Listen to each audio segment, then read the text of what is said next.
we are in the metro of Nevsky metro station, and this is the composition of Nevsky, who was Saint patron of Saint Petersburg in the 13th century. This station is relatively deep, about 54 meters, and you see the walls. They resemble the fish skin. It's very interesting. Actually, this metro station was founded in 1965. The columns and the vestibule is made of Estonian dolomite, Ural marble, ceramics and wood. This is the bridge named after the Russian warrior Alexander Nevsky, which is one of the longest bridges in St. Petersburg. It is about 909.5 meters long and 35 meters wide. In front of us, you can see the oldest hotel, the Moscow Hotel. Actually, it was founded in 1974-77, and this 7-story building also is very comfortable and cozy. Actually, from here opens a fine view to very beautiful to the buildings, new buildings of St. Petersburg, which are situated on the right banks of the Neva River. The square named after the great Russian warrior Alexander Nevsky, and it stands on the monument on the granite pedestal. Actually, Alexander Nevsky, he was born in 1221 on the 12th of June in Pereyaslav-Zalesky. He was from ancient family of Rurik, and when he was a young child, a kid, he was brought up by his father, especially for military battles and operations. So he was involved in these battles at the age of 13 in 1239 against Livonian Germans. He got married at the age of 18 to Princess Alexandra Bracheslavovna, with whom he had 4 sons and 1 daughter, Evdokia. So he was named after famous battle Nevsky. He got his nickname Nevsky in 1240, which took place on the 28th of June in 1240, and when Alexander troops defeated Swedish Norwegian army. So in 1242, the battles under the head of Alexander Nevsky also won the convincing victory, defeating Teutonic and Livonian knights, and it forced Germans to sign a treaty according to which Crusaders ceased to lay any claims for the Russian fields and lands. Alexander Nevsky wasn't only a brilliant military leader who hadn't lost any battles, but actually he was a distinguished politician, and he managed to secure the victory, Russian victory, in spite of very complicated internal politics in Russia. He was the Grand Prince of Novgorod, Grand Prince of Vladimir and Kiev. So he died on the 27th of November in 1763 in Gorodets, which is near Vladimir. And he was buried on the 6th of December in the same year in the Friary of Nativity of Virgin, which is near Vladimir. The icon of the Mother of God also belonged to him. And actually, he was canonized by the Russian Orthodox Church. He is the heavenly Saint Patron of St. Petersburg, and many cities and squares are named after him. For example, you can see from here the start of Nevsky Prospect, the oldest part of Nevsky Prospect, which is situated in St. Petersburg. So there is a list of Orthodox churches dedicated to Alexander Nevsky, not only in Russia, but in Europe and the USA. For example, Patriarchal Cathedral of Bulgarian Orthodox Church, also the Orthodox Church in Estonia, in Tallinn, and also the Orthodox Church in Western Europe, in Paris, and many other places. Yeah, on the territory of Alexander Nevsky Monastery, and it was built by order of Peter the Great in 1710 as the monastery of Alexander Nevsky. And Peter the Great, Peter the First, he chose this place by himself to the southeastern part of the city center on the Black River or Monastyrka River, which is now. Uh, According to the legend, so this place was chosen exactly on the same place where the Russian warrior Alexander Nevsky defeated the Swedes during the famous Nevsky battle. So the construction of this church, this monastery, started in 1712, but the official date is in 1713, on the 7th of April, when the first church of Alexander Nevsky Monastery was built. This is the church, Annunciation Church, and it was consecrated in honor of Annunciation of Blessed Virgin. So this is the Annunciation Church, and it has retained the original facade decoration. So it was designed in the Baroque style. And this church was used as a burial place for the 18th century Russian statesman. The inscription, on the inscription also says, the inscription on one of the tombstones says, "Here lies Suvorov." So Alexander Nevsky Monastery became the first and religious buildings in the capital of northern Venice, and it was designed by architect Trezini, who built a lot of very famous buildings. So the relics of Alexander Nevsky were transferred from the city of Vladimir to Alexander Nevsky Monastery by order of Peter the Great, who took part in this procession in 1724.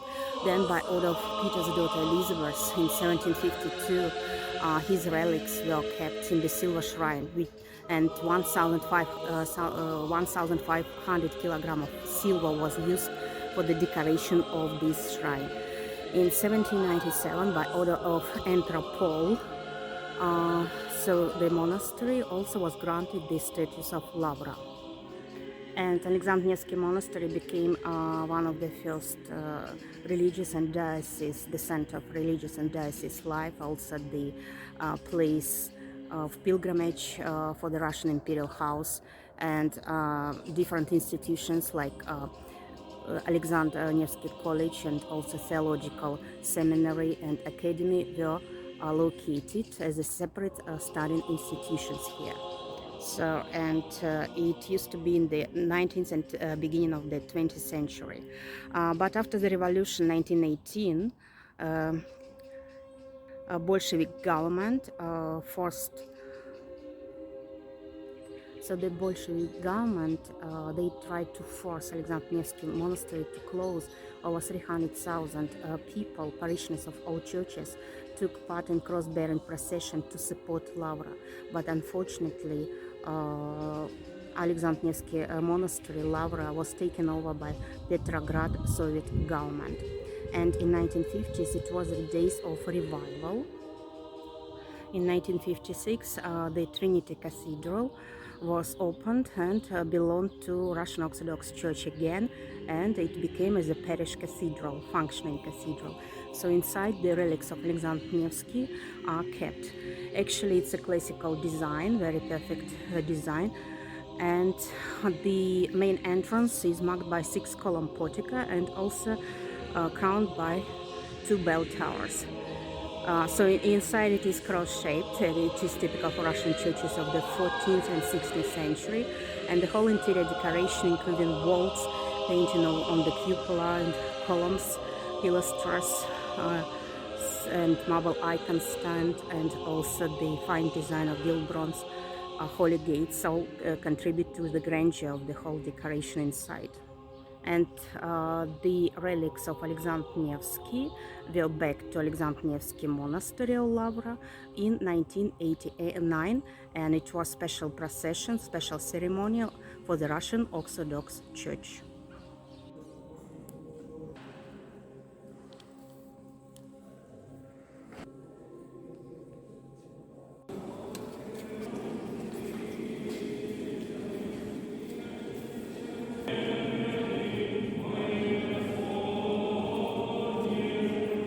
And the necropolis of the 18th century on Alexander Nevsky Lavra territory, and this is the oldest cemeteries in the 18th century. Actually, it was built in honor of St. Lazarus Church, which was built in the 1770 near the Annunciation Church. So St. Lazarus Church. And this is the burial place for statesmen and members of the aristocratic families, as well as the men of culture and science. One of them is a prominent tomb to the scholar scientist Lomonosov, who was a scientist, a scholar, an artist, and poet and writer who was well known all over the world. He was the founder of Russian modern literary language. He was also the founder of kinetic molecular theory. He made great contributions in education, science, and physics and chemistry. So he was a great scientist and scholar. Devoted to Natalia Lanskaya, and she was the wife of the great Russian poet Alexander Pushkin. So this is her tomb. 7 years later, after the death of the great Russian poet, she got married to General Pyotr Lanskoy, and they were buried together here. So her role in Pushkin's life and his duel are the subject of discussions nowadays. It's the necropolis of the 19th century of men of arts, and it was opened in 1823. In the 19th century, beginning of the 20th century, it is considered to be the most aristocratic cemeteries of St. Petersburg, of men of art and science and culture. So here outstanding composers, conductors, musicians, actors, poets and writers are buried on this cemetery. For example, this is the tomb of Fyodor Dostoevsky, the great Russian writer who is known all over the world.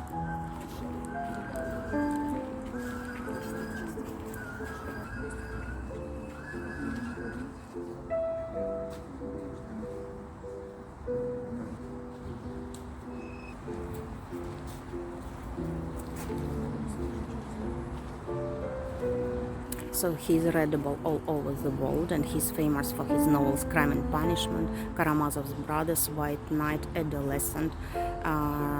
He was a literary critic and writer and poet, so he died in St. Petersburg as well. So this is his tomb here. Tomb to the great Russian composer, musician Pyotr Tchaikovsky, and he was also a critic and teacher, musician. He was a great composer. Many ballets and operas are based on his music, which is true, sincere, and very expressive. So actually he achieved his success of his professional career in 1860s and 1870s. And other musicians, great musicians, are buried here.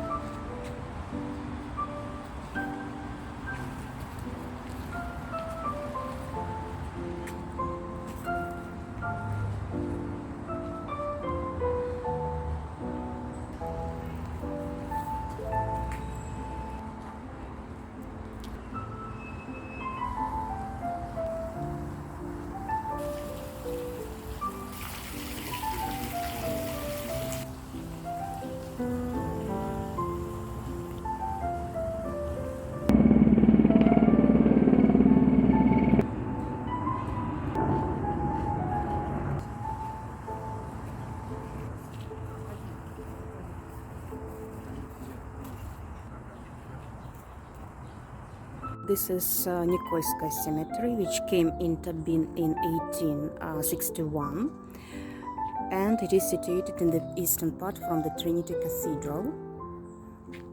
The last people to be buried here were politician Galina Starovoytova and former governor of St. Petersburg Anatoly Sobchak.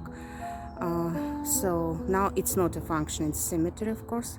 It has retained the tombstones of outstanding men, famous men of science and culture, in comparison with two other cemeteries, necropolis of 18th and necropolis of 19th.